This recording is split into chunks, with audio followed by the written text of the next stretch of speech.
होगी बात साफ, खुलेंगे कई राज। अहमदाबाद प्लेन क्रैश के 28 घंटे बाद मिला ब्लैक बॉक्स। यह ब्लैक बॉक्स होता क्या है, यह प्रत्येक प्लेन क्रैश के बाद इतना इम्पोर्टेंट क्यों हो जाता है, इसके बारे में आज हम विस्तार से जानेंगे। मैं राज आपका स्वागत करता हूं क्वांटम क्लास के यूट्यूब प्लेटफॉर्म पर, जिसमें आज हम डिस्कस करेंगे ब्लैक बॉक्स के बारे में। प्रत्येक प्लेन क्रैश के बाद आखिरी में इसे ढूंढा जाता है, जिससे हम पता लगा सकें कि प्लेन क्रैश होने के क्या कारण हैं। इस सेशन में आज हम डिस्कस करेंगे ब्लैक बॉक्स के बारे में। हालांकि मैं आपको बता दूं, ब्लैक बॉक्स ब्लैक नहीं होता है, यह ऑरेंज कलर का या डार्क नारंगी कलर का होता है, जिससे दुर्घटना में आसानी से आइडेंटिफाई किया जा सके। इस ब्लैक बॉक्स के दो पार्ट होते हैं, एक जो है DVR होता है और एक CVR होता है, और दोनों मिलकर एक यूनिट बनाते हैं जो जूते के आकार के लगभग हो जाते हैं। अगर इसकी हम बात करें तो DVR जो है फ़्लाइट के डेटा को रिकॉर्ड करता है, जैसे फ़्लाइट की हाइट क्या थी, फ़्लाइट की स्पीड क्या थी, बाहर का टेम्परेचर क्या था, हवाओं की स्पीड क्या थी, इन सारी चीज़ों को रिकॉर्ड करता है। और अगर मैं बता दूं आपको, जो CVR होता है ये फ़्लाइट के अंदर के पायलट, क्रू मेंबर और एयर कंट्रोल ट्रैफिक के बीच के बातों को और जो पैसेंजर उनके बीच की बातों को रिकॉर्ड करता है। इवन यहाँ ये जो इंजन के अंदर जो भी आवाज़ें आती है उसको भी रिकॉर्ड करता है। अगर मैं आपको इसी से अवगत कराऊँ कि लगभग ये 80 प्रकार की टेक्निकल चीज़ों का जो है रिकॉर्ड रखता है ब्लैक बॉक्स। इसलिए ये जो है इतना इंपॉर्टेंट हो जाता है कि जब भी कोई प्लेन क्रैश होता है तो सबसे महत्वपूर्ण ब्लैक बॉक्स को ढूंढा जाता है। चलिए आइए इसी संदर्भ में आज हम जानते हैं ब्लैक बॉक्स होता क्या है, यह इतना इंपॉर्टेंट क्यों हो जाता है। जैसा कि आप पीछे स्लाइड में देख रहे हैं कि प्लेन क्रैश के 28 घंटे बाद मिला ब्लैक बॉक्स। मतलब जो अहमदाबाद के एयरपोर्ट से उड़ान भरती है और पास के मेडिकल कॉलेज के एक हॉस्टल बिल्डिंग से जाके टकरा जाती है, जिससे प्लेन पूरी तरीके से दुर्घटनाग्रस्त हो जाती है, जिसमें से पूरे के पूरे यात्री जो है एक को छोड़कर मारे जाते हैं। और इसके साथ साथ जो जिस हॉस्टल से यह टकराई थी उस हॉस्टल में लगभग 20 डॉक्टरों की भी मृत्यु हो गई है। इसकी पुष्टि मैं अभी पूरी तरीके से नहीं कर रहा हूँ कि कितने लोगों की मृत्यु हुई है। हालांकि अगर मैं पूरे ओवरऑल डेटा की बात करूँ तो लगभग 275 लोगों की मृत्यु अब तक हो चुकी है और पता नहीं कितने लोग घायल हैं। तो चलिए आइए जानते हैं ब्लैक बॉक्स। ये आप देख रहे हैं, ये एक तरीके से फ्लाइट डेटा रिकॉर्डर के नाम से भी जाना जाता है, ठीक है। एयर इंडिया के प्लेन क्रैश के 28 घंटे बाद जो है ब्लैक बॉक्स को ढूंढ लिया गया। यह ब्लैक बॉक्स जो है हॉस्टल की छत के ऊपर मिला, जिससे क्या बोलते हैं आगे की जानकारियाँ निकल कर आएंगी कि क्या और किस कारण से जो है प्लेन क्रैश हुआ है। अभी मैं इसकी पुष्टि कुछ नहीं कर सकता हूँ, क्योंकि यह एक जांच का विषय है। जब जांच पूरी हो जाएगी तब इसमें जो है हम वीडियो आपके सामने लेकर आएंगे ये प्लेन क्रैश के क्या कारण थे। चलिए आगे जानते हैं। अगर मैं खबरों की बात करूँ तो ये सुर्खियों का विषय क्यों बना हुआ है, क्योंकि प्लेन क्रैश के 28 घंटे बाद ही जो है ब्लैक बॉक्स मिल गया था और उसकी जांच शुरू हो गई थी।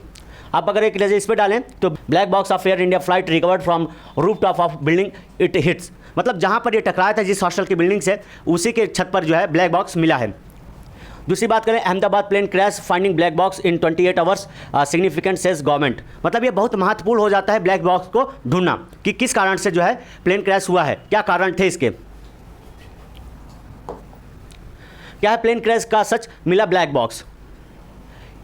इसे फ्लाइट रिकॉर्डर के नाम से भी जाना जाता है। प्लेन क्रैश के 28 घंटे बाद हॉस्टल की छत पर मिला black box.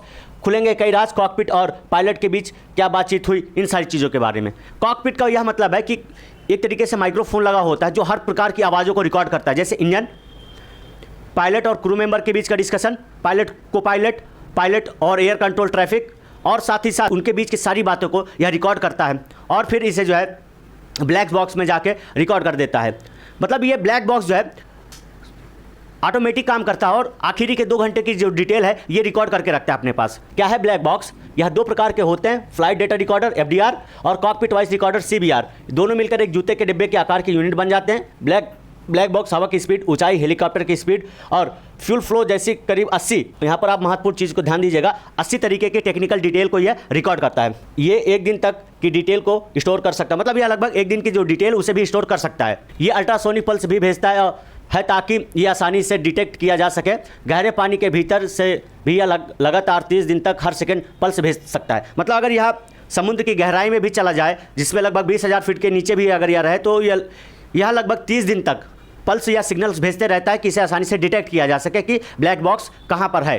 Flight data recorder की अगर हम बात करें, इसके कार्य क्या हैं, तो विमान प्रदर्शन, ऊंचाई, हवाई गति, हेडिंग, ऊर्ध्वाधर, त्वरण, पिच और रोल। इसके बाद अगर इंजन प्रदर्शन की तो इंजन शक्ति, ईंधन प्रवाह और अन्य इंजन पैरामीटर को ये रिकॉर्ड करता है। विमान विन्यास की बात करें, फ्लैप, स्लैट, लैंडिंग गियर और अन्य नियंत्रण सतह स्थितियों को भी ये रिकॉर्ड करता है। उड़ान नियंत्रण की अगर हम बात करें तो पायलटों से इनपुट और नियंत्रण सतहों की परिमाणी गति, मतलब जब क्या बोलते हैं टेक ऑफ होता है या लैंडिंग होती है तो इसकी जो स्पीड क्या होती है, इन सारी चीज़ों को यह रिकॉर्ड करके रखता है। पर्यावरण परिस्थिति, बाहर का तापमान क्या है, हवाओं की गति क्या है और प्रेशर क्या है, इन सारी चीज़ों को भी यह रिकॉर्ड करता है। ब्लैक बॉक्स की मजबूती एवं डिज़ाइन की बात करें तो यह इस तरीके से डिज़ाइन किया जाता है कि भीषण से भीषण जो है तापमान और अधिक से अधिक गहराई को आसानी से बर्दाश्त कर सके और लगभग 30 दिनों तक यह जो है सुरक्षित रहे, ताकि हम इसे रिकवर कर सकें और इसकी डिटेल को हम खंगाल सकें और जान सकें प्लेन क्रैश का क्या कारण था। CBR को बहुत मजबूत बनाया जाता है ताकि यह प्लेन क्रैश आग, पानी या भारी दबाव से भी सुरक्षित हो रहे। यह स्टील या टाइटेनियम के डिब्बे में बंद होता है और इसे 3400 डिग्री सेल्सियस तक की गर्मी और 5000 जी फोर्स तक का झटका और समुद्र में लगभग 20000 फीट की गहराई तक का दबाव सहन करने के लिए डिज़ाइन किया जाता है। मतलब इसको इस तरीके से डिज़ाइन किया जाता है कि लगभग 3400 डिग्री सेल्सियस का तापमान सह सके और 5000 जी फोर्स को बर्दाश्त कर सके और लगभग 2000 फीट की गहराई तक के जो प्रेशर को उसको बर्दाश्त कर सके। या इस तरीके से डिज़ाइन किया जाता है। ठीक है, CBR के 4 हिस्से होते हैं। अगर हम बात करें CBR जो है, जो अंदर के डिटेल को रिकॉर्ड करता है, उसके भी 4 पार्ट होते हैं, उस पर एक नज़र डाल लेते हैं। CBR के 4 हिस्से होते हैं। माइक्रोफोन, CBR कॉकपिट में लगे कई माइक्रोफोन्स से आवाज़ें कैप्चर करता है। ये माइक्रोफोन्स आमतौर पर कॉकपिट की छत, पायलट के हेडसेट और अन्य जगहों पर लगे होते हैं। मतलब जो भी प्लेन के अंदर की चीज़ें हैं, जैसे पैसेंजर वाला एरिया हो गया, क्रू मेंबर्स का एरिया हो गया, पायलट को पायलट का हो गया, इनके सारे के जो है छत पर और पायलट को पायलट के हेडसेट पर जो है ये माइक्रोफोन्स लगाए जाते हैं, ताकि हर एक प्रकार की आवाज़ को हम बड़ी बारीकी से रिकॉर्ड कर सके और कारण जान सके कि अंतिम समय, मतलब प्लेन क्रैश के पहले क्या क्या बातें हुई हैं अंदर जो है पायलट और को पायलट, क्रू मेंबर के बीच, एयर कंट्रोल ट्रैफिक के बीच और पैसेंजरों के बीच अंतिम क्षण में क्या बातें हुई प्लेन क्रैश के होने से पहले। ठीक है, रिकॉर्डिंग सिस्टम, CBR में एक मेमोरी यूनिट होती है जो डिजिटली ऑडियो डेटा रिस्टोर करती है। पुराने CBR में टेप का इस्तेमाल होता था, लेकिन अब आधुनिक CBR पूरी तरीके से डिजिटल है। पहले जो डेटा रिकॉर्डर होता था CBR में, वो क्या बोलते हैं टेप के माध्यम से किया जाता था, लेकिन अब यह पूरी तरीके से डिजिटल है। ठीक है, रिकॉर्डिंग की बात करें तो CBR लगातार रिकॉर्ड करता है, लेकिन यह एक लूप सिस्टम पर काम करता है, यानी यह सिर्फ आखिरी 2 घंटे, इस पर नज़र डालिएगा, आखिरी 2 घंटे की रिकॉर्डिंग रखता है। पुरानी रिकॉर्डिंग अपने आप मिट जाती है और नई रिकॉर्डिंग उसकी जगह ले लेती है। मतलब ये जो है एक लूप की तरीके से काम करता है रिकॉर्डिंग सिस्टम, जो आखिरी के 2 घंटे को ही रिकॉर्ड करके रखता है अपने पास। मतलब प्लेन क्रैश होने के 2 घंटे पहले का डेटा अपने पास रिकॉर्ड करके रखता है। बाकी पहले का जो डेटा है वो ऑटोमेटिकली डिलीट हो जाता है और जो नया डेटा है उसकी जगह ले लेता है। पावर सप्लाई की बात करें तो पावर सप्लाई जो है CBR को विमान की बिजली से पावर मिलती है, लेकिन इसमें बैकअप बैटरी भी होती है जो क्रैश के बाद भी कुछ समय तक काम करती है। मतलब इसमें जो पावर सप्लाई होती है वो विमान से ही होती है, लेकिन इसमें एक बैटरी बैकअप भी होती है जो प्लेन क्रैश के बाद भी काम करती रहती है कुछ समय तक के लिए। आगे देखते हैं, तो CBR के बारे में थोड़ी सी विशेष रूप से जान लेते हैं। CBR हर रिकॉर्डिंग के साथ समय और तारीख भी रिकॉर्ड करता है, ताकि जांच करता है या समझ सके कि घटना कब और किस तरह हुई है। आर्म फाडर को विमान के सबसे पिछले हिस्से में फिट किया जाता है, क्योंकि माना जाता है कि यह हिस्सा सबसे आखिरी में हादसे का शिकार होता है। ब्लैक बॉक्स को प्लेन के आखिरी हिस्से में लगाया जाता है, क्योंकि इसमें वैज्ञानिक और इंजीनियरों का यह मानना है कि किसी भी प्लेन दुर्घटना में यह हिस्सा जो है सबसे आखिरी में शिकार बनता है, जिस कारण से इसे वहाँ पर लगाया जाता है, ताकि हम हर एक चीज़ की जो है आसानी से रिकॉर्डिंग कर सकें और प्लेन क्रैश के कारण का पता लगा सकें।